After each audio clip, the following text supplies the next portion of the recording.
খুলনায় জমে উঠেছে কোরবানির পশুর হাট। পছন্দ হলেও দাম বেশি বলছেন ক্রেতারা। তবে বিক্রেতাদের দাবি খরচ অনুযায়ী দাম পাচ্ছেন না তারা।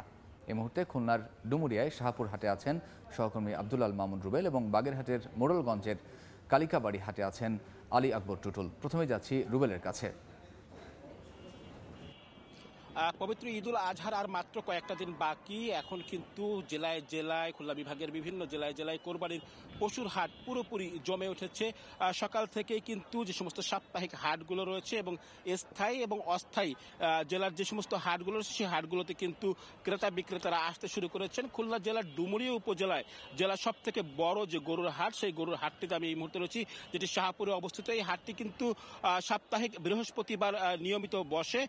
এর পাশাপাশি কিন্তু কোরবানির ঈদ হওয়ায় এখানে কিন্তু অন্য যে কোনো সপ্তাহের তুলনায় অনেক বেশি ক্রেতা এবং বিক্রেতাদের উপস্থিতি আমরা লক্ষ্য করছি। এবং এখানে আমরা খোঁজ নিয়ে দেখেছি গরুর দাম নিয়ে যদি আমরা একটু কথা বলি, এখানে সাধারণ ক্রেতা যারা তারা বলছেন কিন্তু অন্য বছরের তুলনায় গরুর দাম কিছুটা বেশি। অন্যদিকে যারা ব্যাপারী বা খামারি রয়েছেন বা গরুর মালিক রয়েছেন তারা আসলে বলছেন যে গরুর দাম বেশি নয়, বরং সারা বছর গরু লালন পালন করতে তাদের যে খরচ হয় সেই খরচের তুলনায় কিন্তু তারা সেই দামই আসলে পাচ্ছেন না।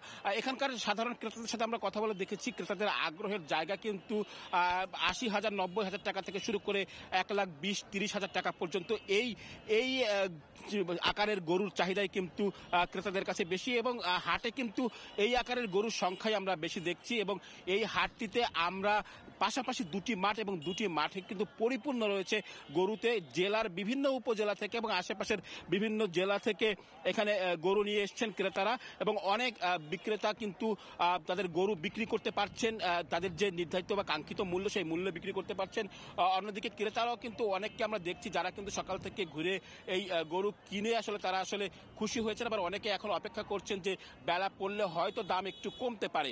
একটু জেলা প্রশাসনের কথা বলি বা প্রাণী সম্পদ অধিদপ্তরের কথা বলি, তারা কিন্তু এই হাট থেকে সম্পূর্ণ নিরাপদ রাখার জন্য বিভিন্ন রকম ব্যবস্থা নিয়েছে। এর পাশাপাশি প্রাণী সম্পদ অধিদপ্তর থেকে গরু সুস্থ রাখার জন্য কিন্তু বিভিন্ন রকম ব্যবস্থা নেওয়া হয়েছে। তো আমার কাছে এই ছিল খুলনা থেকে কোরবানির হাট নিয়ে সবশেষ খবর। আমরা একটু বাগেরহাটে আমাদের প্রতিনিধি রয়েছেন আলী আকবর টুটুল, তার কাছে শুনবো সেখানকার গরুর হাটের খবর।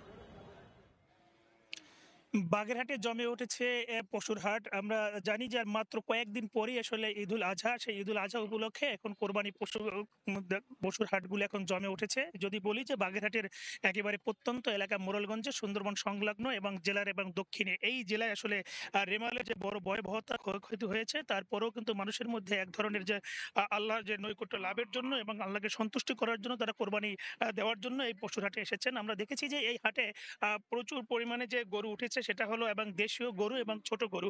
১,০০,০০০ টাকার নিচের আসলে গরুর চাহিদা বেশি রয়েছে এই হাটে। আমরা দেখতে পাচ্ছি যে আসলে দূর দূরান্ত থেকে অনেকে এই হাটে পশু নিয়ে আসছেন এবং তারা কিন্তু এখানে বিক্রির জন্য এখানে আসছেন এবং অনেক ক্রেতারাও এখানে আসছেন। আমরা দেখতে পাচ্ছি যে আসলে অনেক ছোট ছোট গরু এবং দেশীয় গরুর প্রতি তাদের ঝোঁক রয়েছে। এবার সেই কোরবানির দেওয়ার জন্য তারা কিন্তু এখানে আসছেন। আমরা কথা বলেছিলাম এখানে যারা রয়েছে এবং এখানে যারা বিক্রেতারা রয়েছেন তারাও বলছে যে আসলে খাদ্য মানে গোখাদ্য সংকটের কারণে এবং গোখাদ্যের দামের বেশির কারণে কিন্তু আসলে গরুর দামটা রয়েছে।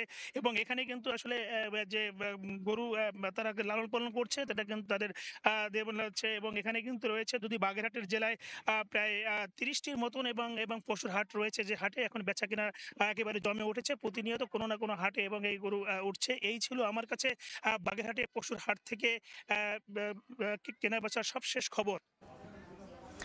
বাগেরহাট এবং খুলনা থেকে সহকর্মীরা জানাচ্ছিলেন কোরবানির পশু বেচাকেনার খবর।